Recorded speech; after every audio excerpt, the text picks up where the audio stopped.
Insightful podcasts by informative hosts.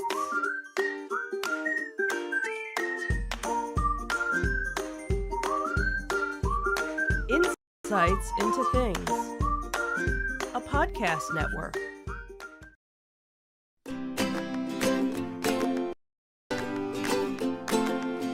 Welcome to Insights into Teens, a podcast series exploring the issues and challenges of today's youth. Your hosts are Joseph and Madison Whalen, a father and daughter team making their way through the challenges of the teenage years.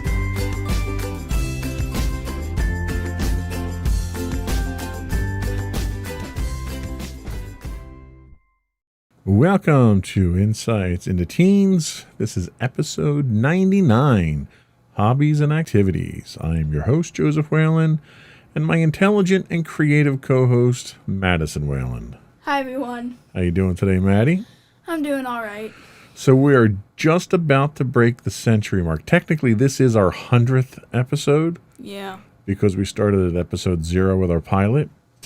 But from a numbering sequence standpoint, episode 100 will be next week's episode, and we do have a special guest planned for that, so that should be exciting. So this week, we are talking hobbies and activities. Have a good week this week? Yeah, pretty much. Monday started out kind of stressful, mainly because I learned I had a test or a quiz every single day this week, so I was studying for all of them at once on Monday. And then as the week went by, the days kind of just got easier. That's good. That's good. It's always, Mondays are always supposed to be the worst day of the week, and everything's supposed to get better after that. That's just the thing. Mondays actually haven't been the worst day for me. Yeah, you're lucky like that. Yeah. So this week we're talking hobbies and activities. We're going to talk about why teenagers should have hobbies, how kids should spend their free time, and why it matters how they spend their free time.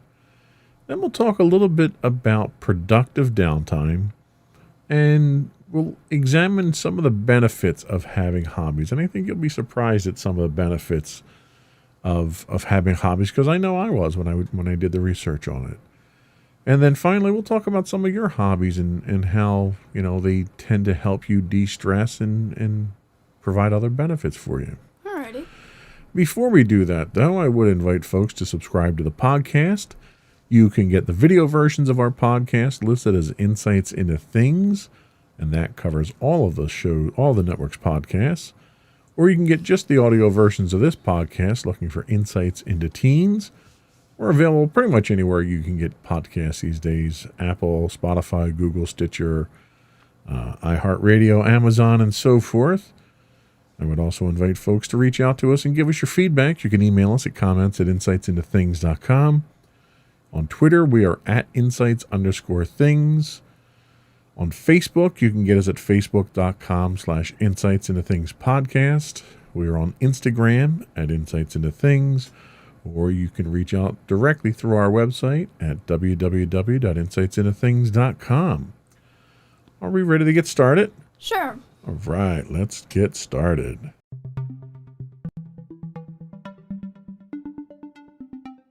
So why teenagers should have hobbies? This comes from a different source that we haven't used in the past called evolvetreatment.com.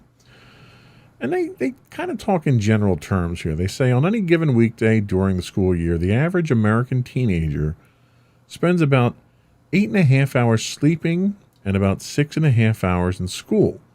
So this leaves about 9 hours of their waking time unaccounted for, which leaves us with an important question. What do our teenagers do during those 9 hours?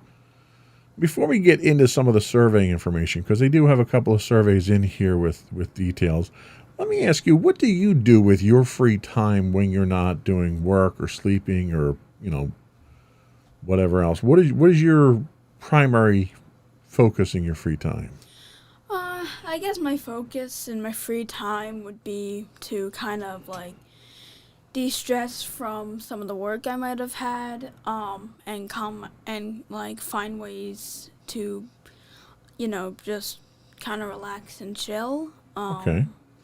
And of course, those include some of my hobbies that calm me down. And yeah, whenever I'm not working, I'm either trying to work on something. When I'm not doing school or sleeping, I'm either working on something else that I want to work on, normally something creative, or I'm playing a game or watching YouTube. Okay. Interesting. So the following numbers that we're going to talk about were published by the Department of Health and Human Services and collected by the Bureau of Labor and Statistics in a 2017 survey, so they're a few years old. The data for hours spent in school comes from the National Centers for Education and Statistics. So what they look at here is how American teens spend their time.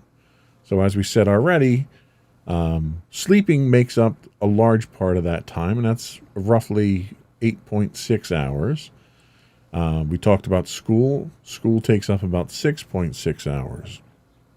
So the next largest block is media and communication. So this is digesting media, social media, I assume, and that's about 2.3 hours of your free time. Do you think you spend 2.3 hours, consuming media or being involved in social media or anything like that with your friends? Not really. I don't actually have really any any major social media platforms. I don't entirely socialize a lot on the internet. I do have friends that I text now and then, and I do have Kids Messenger where I'm able to talk to my friends and family.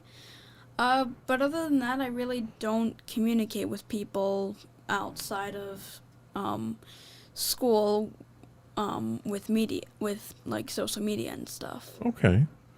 So the next thing they talk about is non-specific activities. They label it as other activities. That's 1.7 hours. So that one's kind of vague. We'll leave that one alone. The next thing they talk about is leisure activities, 1.4 hours. Now, the way the survey asks these questions, it's unclear if leisure activities include watching media, because I would include watching media as part of my leisure activities. What do you do personally for leisure activities? Probably watching YouTube videos or TV would be one. Drawing and doing creative work would be another. And I'd also probably say gaming as well. So that's all leisure activity in your book when you think about it. Pretty much. See, when I think leisure activity, I think something that's more relaxing, maybe, just vegging out, taking a nap, reading a book, something like that I use for leisure activity. But it's, subjective depending on what you do to relax. Yeah. So the next thing they talk about is eating and drinking, which we all do. What I find interesting here is it's only about an hour. So what the survey suggests is that teens are consuming 3 meals a day, plus any snacks, in just an hour a day. Wow. I just think of like family dinners, and our family dinners are usually 20 minutes each, 30 minutes each, maybe. Probably another 15 or 20 minutes for lunch, and then however long breakfast is. So, I don't know. I guess I expected that number to be a little bit higher. How about grooming? How much time do you take grooming? Bathing and brushing your hair, brushing your teeth, and all that stuff. Well, I definitely say that I probably take longer to brush my teeth than most people, mainly due to my braces. Showering, I kind of shower, I think, a little longer. You kind of complain about that because, I don't know, I like how the water feels. Brushing my hair, I'm relatively quick with that, as well as getting dressed and stuff. So, I don't particularly, put extra time into looking and cleaning I definitely put as much time as I need to into cleaning, and some of that I just needed to put extra time into for certain reasons. So, Right. I'd say I take a decent amount of time grooming. Okay. Well, and the survey says the average amount of time that teens take is about zero point 0.9 hours or 54 minutes. And I think based on what you described, that's fairly accurate for what you do. The next few they go through pretty quick. One is playing sports. The other is working or volunteering. Doing homework, I think, was really a surprise here. They talk about doing homework takes up about 0.2 hours a day or 12 minutes a day. Now, there is a caveat to that we'll talk about in a little bit, but how long do you typically take when you do your homework? Not 12 minutes. I take at least an hour if I'm lucky. Like, I take a decent amount of time with my homework. Yeah, well, and you're in a lot of advanced classes too, so as a result, you tend to get a much higher workload too. Yeah. So the last one they talk about here is religious activities, where they take about 6 minutes a day. And I'm going to go out on a limb here. I don't do it, but I'm assuming it's praying before you go to bed or something like that. Yeah. So the survey included data collected from all American adolescents, including teens not enrolled in high school and teens already in college. However, the American teens enrolled in high school, for the American teens enrolled in high school, the average time spent doing homework comes closer to an hour, about 54 minutes. Is that a little bit more accurate for what you spend? Yeah. Yeah, and I think that's what it was, is that because of the diversity of the teens that were polled, it kind of brought that average down a little bit. Mm-hmm. So one of the things that they talk about here is that if our adolescents spend about 8.5 hours of sleep, about 7.5 hours on school-related activities, and an hour eating, what do they do for the remaining time of the day? And by the numbers, they spend about 60% or about 5 hours of that time doing things that we as adults would probably consider non-productive, such as using media or television, grooming, or other activities. Quick thing. Sure. Why would grooming be considered unproductive? I don't know, and I kind of disagree with that, but because grooming is such a small percentage of that time, I'm not going to really call that one out.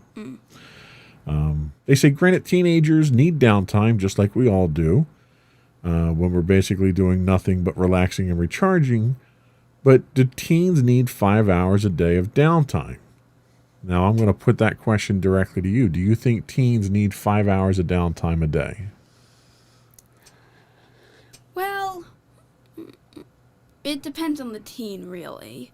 It depends, the situation it depends on the mental situation, basically.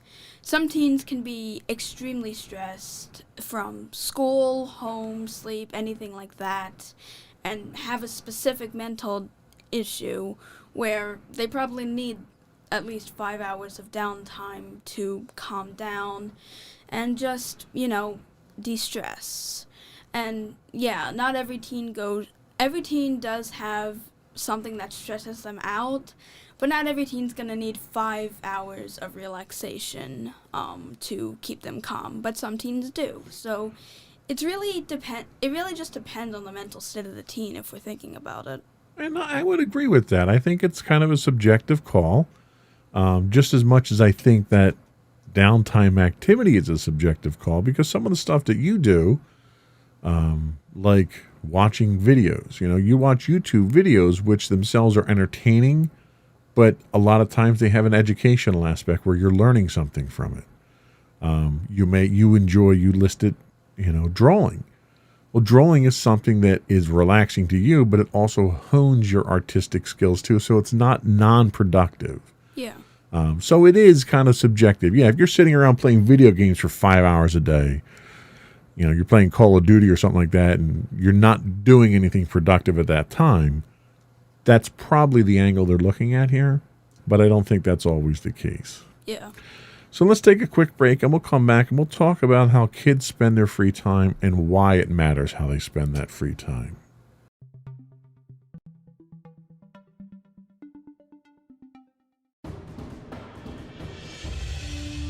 For over 7 years, the Second Sith Empire has been the premier community guild in the online game Star Wars: The Old Republic. With hundreds of friendly and helpful active members, a weekly schedule of nightly events, annual guild meet and greets, and an active community both on the web and on Discord.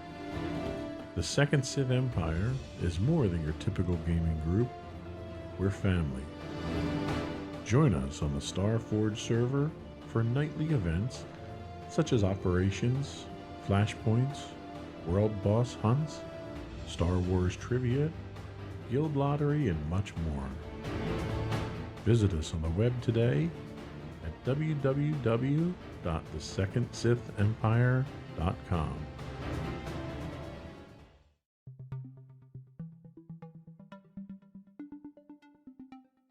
Welcome back. We are talking hobbies and activities today, and we're going to talk about how kids spend their free time and why that matters.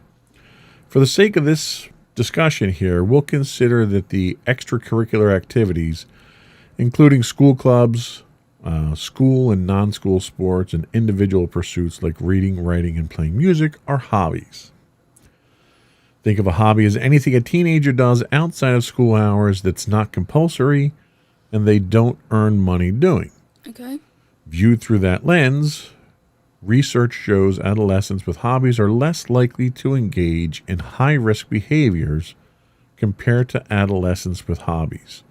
Now, let me just leave that one right there and ask, do you think that that's an accurate assessment based on your experience?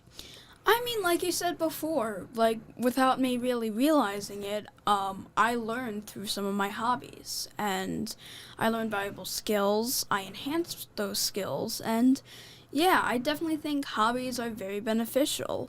Also, there's also the mental aspect of it, keeping kids somewhat sane, making them happy, and Somewhat sane, I like that. yeah, so I dodefinitely think that hobbies are very beneficial and in stopping teens from doing risky behaviors, because they're normally learning through their hobbies, and they're getting positive emotions from it, which stop them from seeking other things that they feel might help them. And the data that this study cites would seem to agree with you.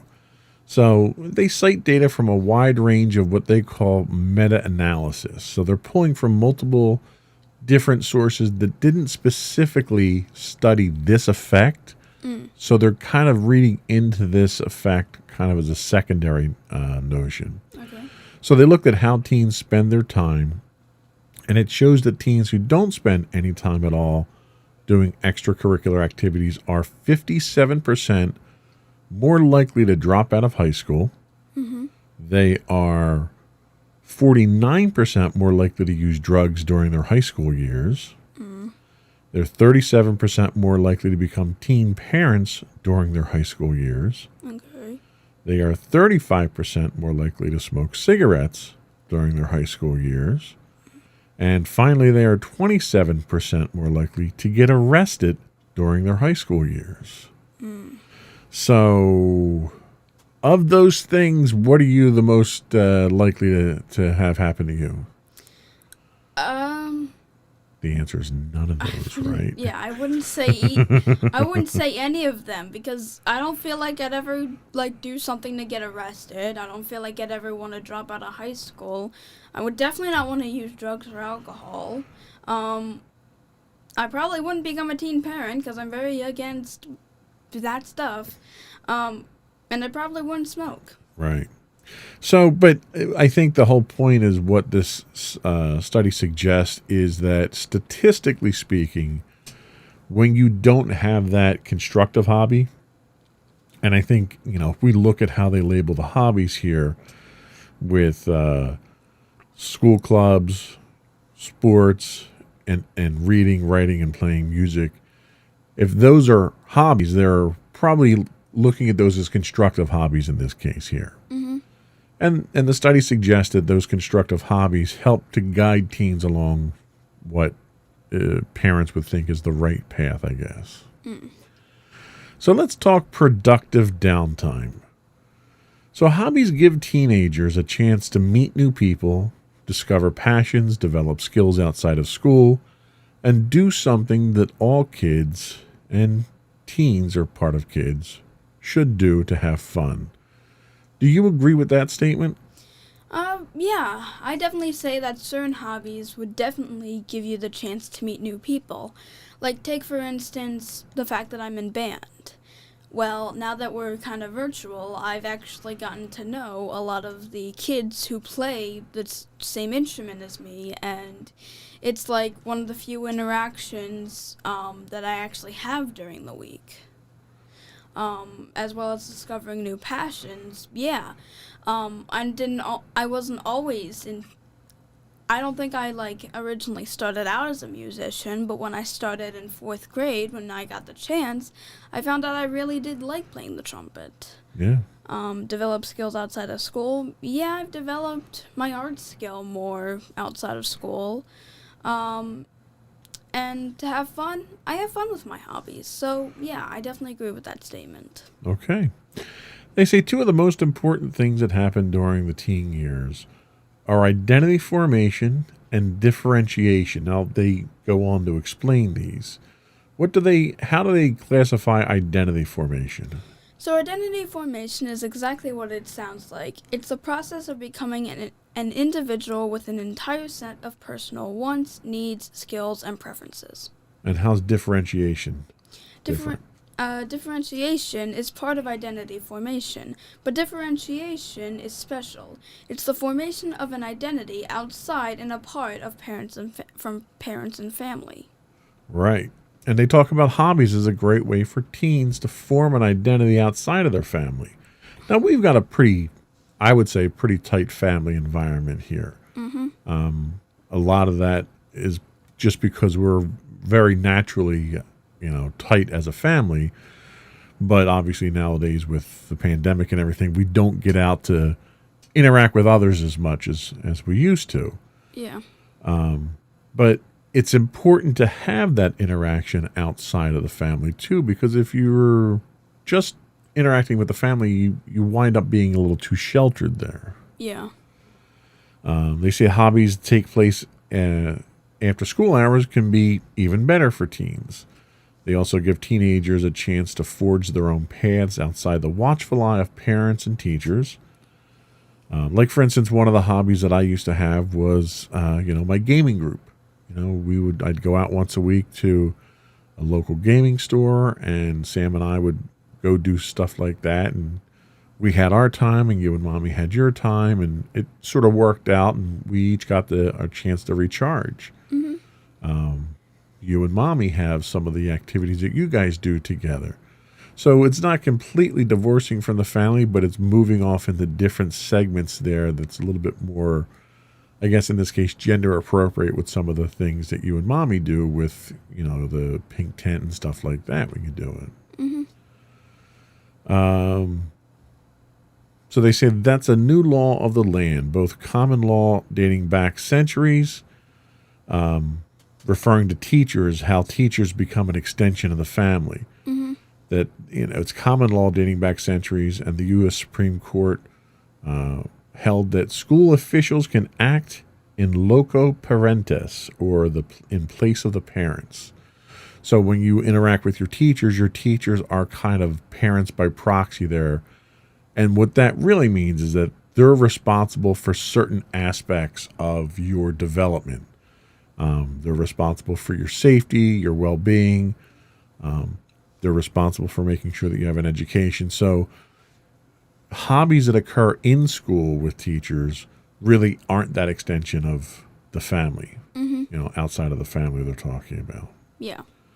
But they talk about things like sports and band and how they're different.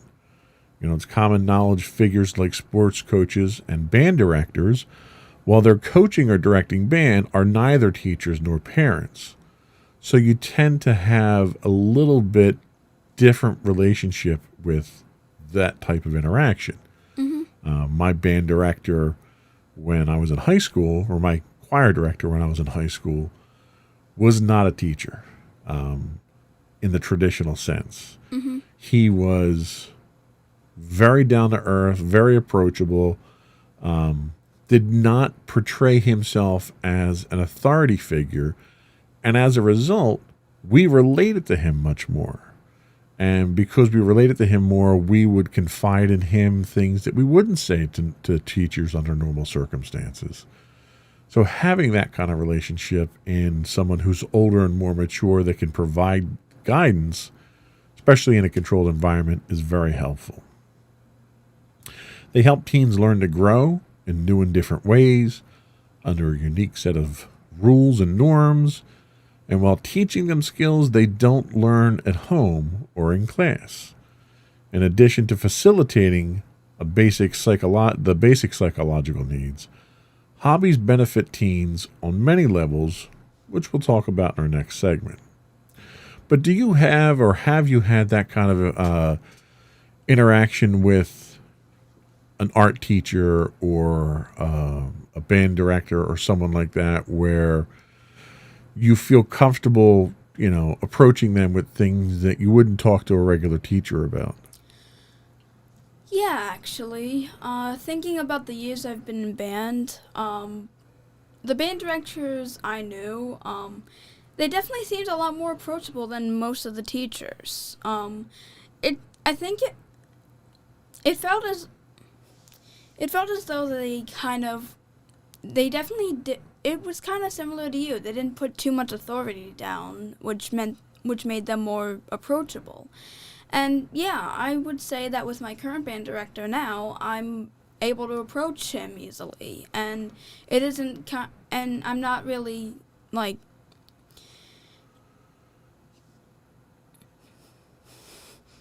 Well. Well, and I get it, and I think part of that is the fact that what you're doing, what you're engaging in, is hobby type activities, and you're getting the benefit of the hobbies of those activities, and the teachers aren't you're graded on your efforts in their class, but you're being graded on a hobby, really. Yeah. So it's a very different type of authoritative dynamic when it comes to something like that. Yeah. And it allows it to be probably a little bit more relaxed, not nearly as much pressure, and that you kind of need that to help facilitate the skills involved in learning a talent-related hobby like band or the skills needed for sports or something like that. Mm-hmm. They're more motivational than authoritative.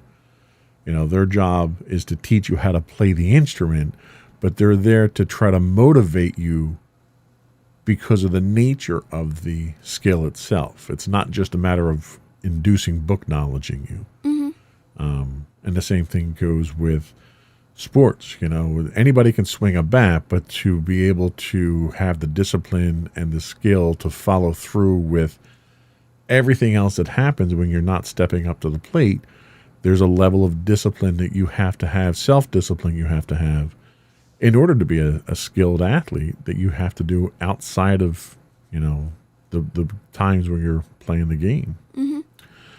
So let's take another break. And when we come back, we'll talk about what some of the benefits of hobbies are for teens.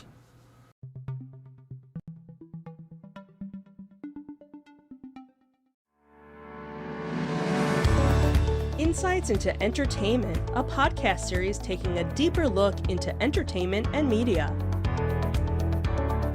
Our husband and wife team of pop culture fanatics are exploring all things from music and movies to television and fandom. We'll look at the interesting and obscure entertainment news of the week.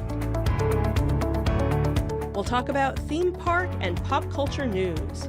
We'll give you the latest and greatest on pop culture conventions. We'll give you a deep dive into Disney, Star Wars, and much more. Check out our video episodes at youtube.com/insightsintothings. Our audio episodes at podcast.insightsintoentertainment.com, or check us out on the web at insightsintothings.com.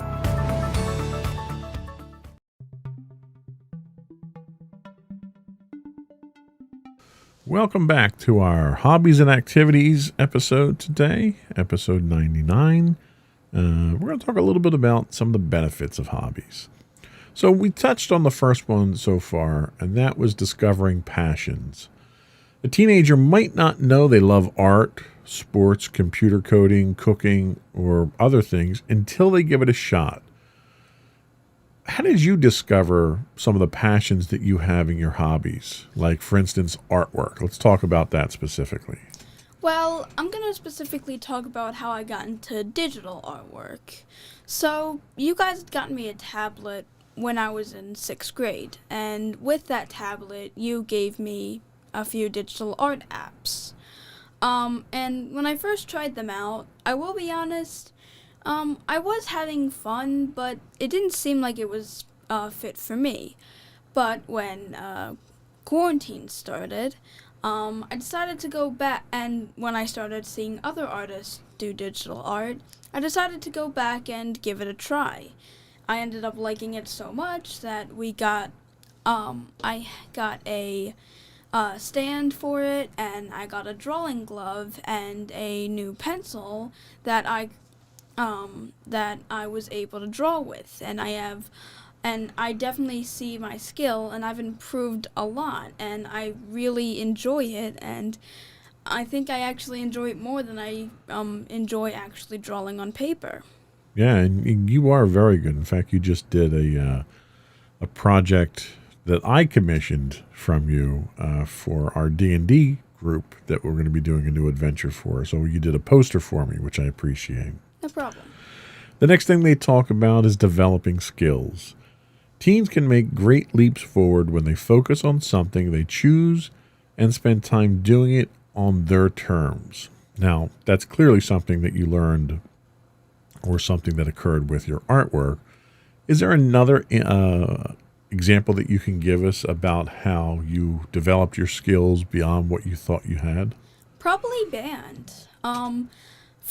I remember, like, just last year, I remember one song we were playing, and we actually are playing it again, which is called Marches of the Armed Forces. And I remembered that I had trouble hitting the one high note, the high C,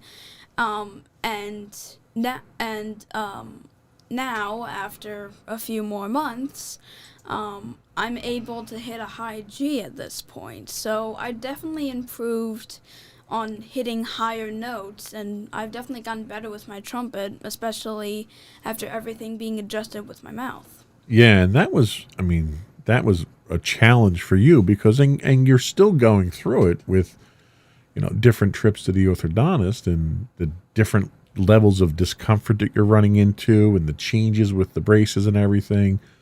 So it's almost like, I don't know, like every 6 months you have to learn how to play the trumpet all over again with the changes. Yeah. So that's actually quite a testament to your ability to adapt to it. So number 3 is meet new people. Now, granted, under normal circumstances, this probably applies. They talk about playing sports, learning a musical instrument, or joining a club gets kids out there meeting people they wouldn't ordinarily meet. Now, assuming we weren't under quarantine, do you think that's something that would apply as well? I mean, yeah, if I actually joined clubs when I was under normal circumstances.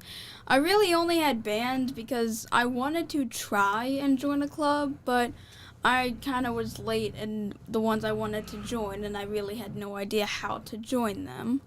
But I have met people, like I said before, I've met people through band, and now in our lessons, I kind of get that extra interaction with them, and, it's kind of nice. Nice. Very nice. So, building self-esteem. This is something that is a challenge for all teens. And I think a lot of people in general, unless you're incredibly self-confident. They say when a teenager succeeds at something related to their hobby, such as learning a new song, scoring a goal, or writing a poem, it builds their confidence, their sense of self-worth, and increases their overall mental and emotional well-being. Is that something that you've had, an experience that you've had from your hobbies? I definitely would say with both band and art, I've definitely improving over time and finally being able to accomplish a particular goal is was very satisfying. One in particular was when I had to play the high G in our scale.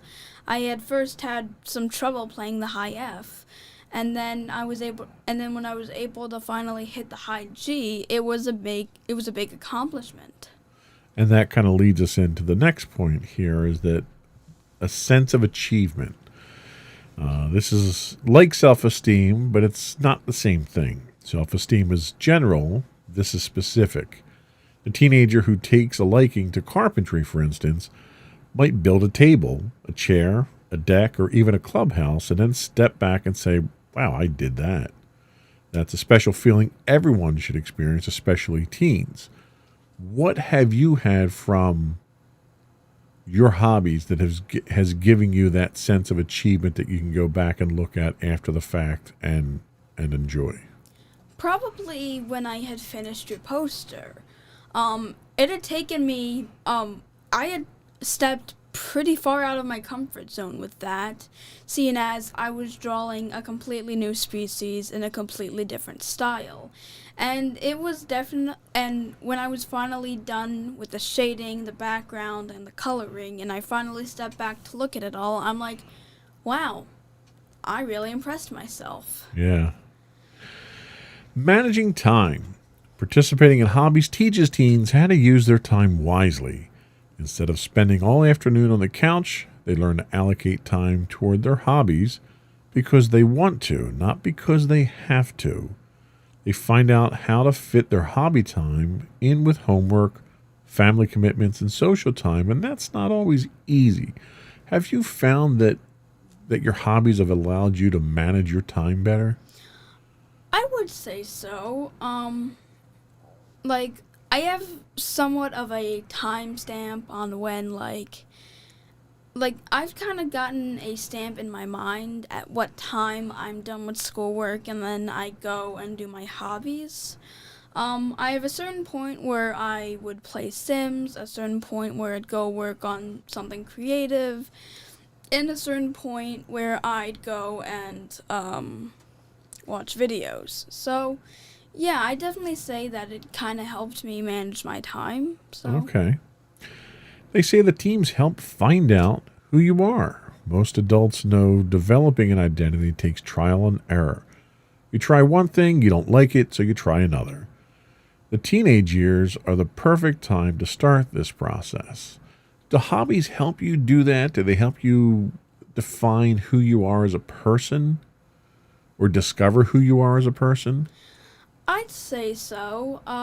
Like I said before, with when I finally learned how to do digital art, once I actually got the hang of it and started perfecting my skill, it became part of my identity. It became one of my major platforms for drawing, and it started making, and it's kind of strange to say, but it started getting me into thinking more creatively about characters I wanted to create, how I wanted to draw them, and stuff like that. Nice. Very nice. Hobbies help you regulate emotions. Developing a skill takes time and patience. That means learning how to deal with emotions like anger and frustration. Time devoted to a hobby inevitably means managing the ups and downs one encounters along the way. This skill translates directly into almost every aspect of adult life. And I can say learning sports is a great way to go through this because there are times that I went through frustrations because I couldn't physically do something until I could train my body to, spike a volleyball or, catch a football or whatever it was. You go through that type of thing. Do you find that the hobbies that you enjoy now help you go through those emotional cycles and manage your emotions? I mean, yeah, back to playing the trumpet. Like I said, whenever I kind of messed up or I couldn't hit the note, I was frustrated and I'd get really upset. and like I'd have to try and calm myself down before I could continue. But continuing to try and hit that note got me to eventually hitting it. So, yeah, I definitely say that regulating my emotions was something that happened with my hobbies. And that experience itself feeds right into the next benefit, and that's handling adversity. While pursuing hobbies, things don't always go perfectly. In sports, for instance, losing happens. Teenagers who understand how to rise above the bad and look toward the good get a head start on life. As adults know, adversity happens. The sooner an individual learns to deal with it, the better. What of your hobbies you just gave one experience with band, but give me another experience where your hobbies have helped you learn to deal with adversity or overcome obstacles. Probably when I didn't exactly have any creative fuel. Like, this kind of feeds into when I was playing The Sims. Sometimes I don't always think of a building I want to create, and I can't always think of a story, and when that happens, I have to find a way to kind of get my creativity back on track by trying to inspire myself. And even if I can't, I'm just like, okay, just walk away and do something else. And because I don't want to get frustrated with it. Yeah, and I find the same thing too. It's the same philosophy I have. Is if I'm staring at something for too long, and I can't overcome it, if I can't figure out a problem, or if I'm writing a story and I just get writer's block and I can't get past it, I kind of just have to walk away from that, and you learn how to deal with those things. Mm-hmm.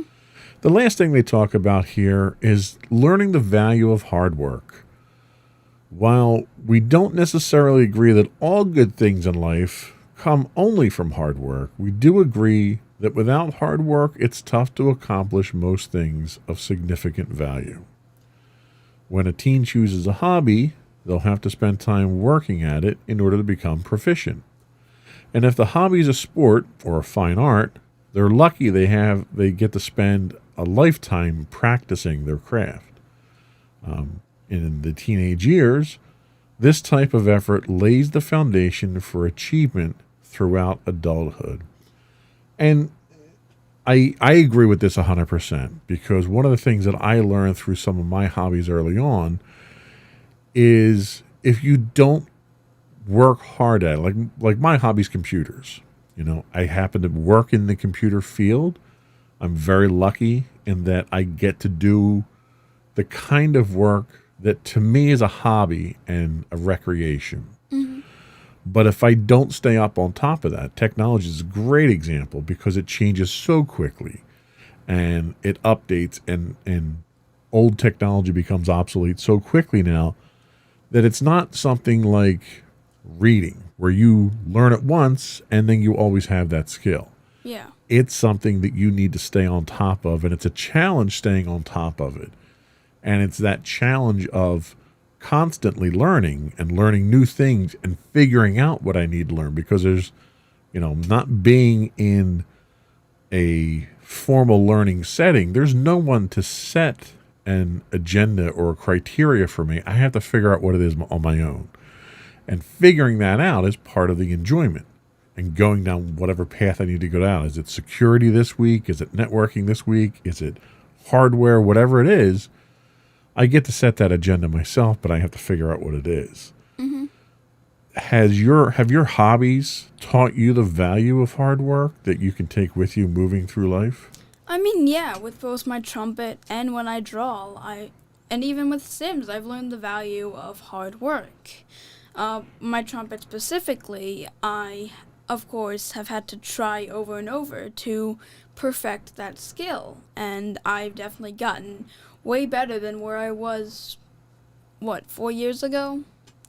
And with my art, when I look back at some of the first digital art drawings I've made, and when I sometimes redo them, I realize how much I've improved. And when I'm on a specific project, like the project you gave me, it took me a while because it was something I wasn't entirely used to. I had to try and figure out ways, and I've learned a lot of new ways to help me, like finding up reference images, and ways on how to create colors and get colors and layering and everything like that. So I've definitely learned through the hard work, and I've gotten better with handling all the hard work. Yeah. So, it sounds like a lot, we went through 10 benefits here from hobbies, and it sounds like a lot of these are things that you've experienced yourself in your hobbies. Mm-hmm. So we've talked a good deal about some of the hobbies that you have, art being one of them. What other hobbies do you have that you enjoy at this time? Well, one of them would be writing or creating stories, because most of the time I don't entirely write down all my stories, because I just have a lot to say, and a lot of that normally comes out in my self-monologues. But writing, I like creating stories. I like creating characters, their stories, and I like just coming up with new stories, or coming up with, okay, so this is what happened in a story. How did it happen? Stuff like that. So you also have a tendency of combining hobbies too. So for instance, you enjoy drawing and artwork, and you enjoy storytelling, and you've in the past combined those two into doing comics. Yeah. So tell us a little bit about the type of comics that you've done, and where you think you're going to go with something like comics. Well, of course, I first started out mainly with drawing SpongeBob comics, and with that, I'm kind of taking comics into a new level. With an app I have called Gacha Club, I'm able to create characters I like, and I'm able to have them talk and play out stories. And the same thing goes with the Sims. I create Sims, I can play out stories with them. And with comics, I've actually started to go back with some of my old characters and redraw for my comics and redraw them in a new style, change up their looks and give them a bit more personality. Because I come up with stories when I make the characters, like, what are they wearing? What does that have to do with their personality? What is their story? That kind of thing. Yeah. Well, and you've even taken that to a level above and beyond static images on a page. You've actually started making your own movies with these characters as well. Mm-hmm. Tell us a little bit about what you're doing with your movies. So, I have a series that I'm planning on making called The Six X's. I think I've mentioned it on this channel a couple of times, and I'm basically taking images from Gacha Club and putting them in an editing software where I'm able to make them as a movie with transitions, sound effects, and just making them into a full-length movie somewhat. And so far I've come up, I know how the story goes, I know all the characters, and I'm planning on making a series basically with them. Very cool. So that's really taking things through multiple mediums of hobbies and ultimately making movies out of them, which is kind of cool. Mm-hmm. So besides those things, what other hobbies do you have? Well, one of them is podcasting. Of course. I mean, we've been doing this for how many years now? Just finished. We're into our third year now, yeah. We're into our third year. We've been doing this for a pretty long time, and I've contributed, and I've tried to help with coming up with subjects and ideas for the future podcasts. And yeah, podcasting has now become a hobby and is somewhat a career now. Yeah, well, and that's the thing. Like, moving on from episode 100 on, I think you're probably going to take on a larger role in contributing to what we talk about and writing some of the scripts, and you're gonna take on a bigger role at this point, moving through to the next 100 episodes we're going to be moving into. Mm-hmm. So, of what we talked about here, These all seem like constructive hobbies to me. Would you agree? Mm-hmm.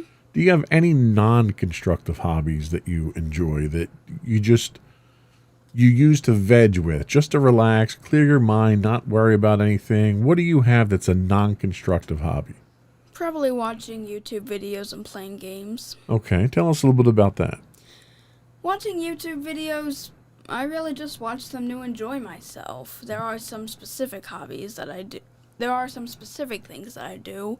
Sometimes I listen to music, sometimes I just watch videos that make me happy or make me laugh, and sometimes I just use it as background noise when I'm working on something else. Okay, and when you play games, what do you play? My main game, of course, is The Sims, which, it actually might be considered constructive, literally, when I construct houses in Sims.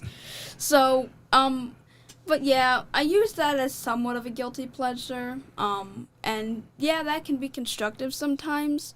Other times I've played Call of Duty with you, and that mainly happens when I've had a tough day and I need to de-stress, and, shooting things helps. Shooting pixels helps. Shooting pixels helps.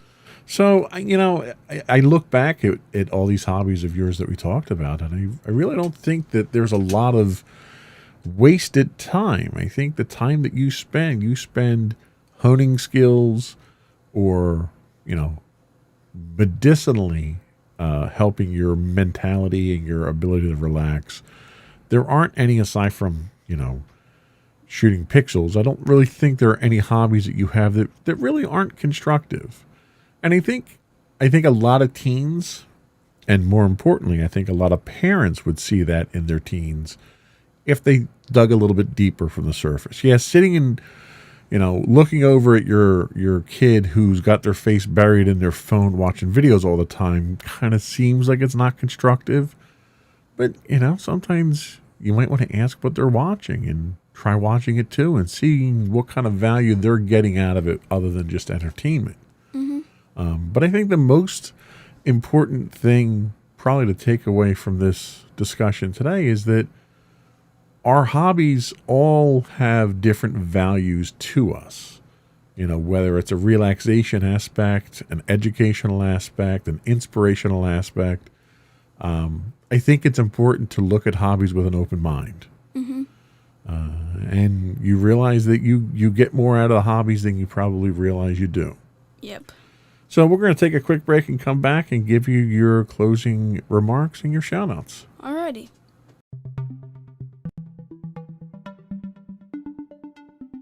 Go for your closing remarks. Alrighty, so to everyone out there, parents, teens, whoever you are, just know that a lot of hobbies are beneficial, and something that could be considered unproductive to someone could be considered helpful or, in many cases, productive to someone else. So, hobbies are subjective, and it really just depends on what value you get from your hobbies. Yeah, I think you need to have an open mind, and before you criticize your teen's hobby or think that it's a waste of time, get to understand it and realize the value that they take out of it. Mm-hmm. Because I think if you understand better the value that they take out of it, you may appreciate the hobby a little bit more. Yep. So that was all we had for today. Before we go, I do want to encourage folks to subscribe to the podcast. You can get text versions of the podcast as Insights into Teens. Video versions of the podcast, you can look for Insights into Things. We're available on Apple Podcasts, Spotify, Google, Stitcher, iHeartRadio, Amazon, etc., etc. I would also invite folks to reach out to us. Give us your feedback. You can email us at comments@insightsintothings.com. You can hit us on Twitter at insights_things. You can get high-res versions of our videos on YouTube at youtube.com/insightsintothings. We do stream, or try to stream, 6 days a week when I'm not having technical difficulties like I was again this week. We stream on Twitch at twitch.tv/insightsintothings. If you are an Amazon Prime subscriber, you do have a Twitch Prime monthly subscription for free. If you threw that our way, we would greatly appreciate it. It helps us keep the lights on. You can get audio versions of the podcast at podcast.insightsintoteens.com. You can get us on Facebook at facebook.com/insightsintothingspodcast. You can get us on Instagram at Insights Into Things, or all the links to all those sites to our website at www.insightsintothings.com. And don't forget to check out our other two podcasts, Insights into Entertainment, hosted by you and Mommy, and It's Internet Tomorrow, our monthly podcast hosted by you and my brother Sam. Nice. And that's it. Another one in the books. Bye, everyone. Bye.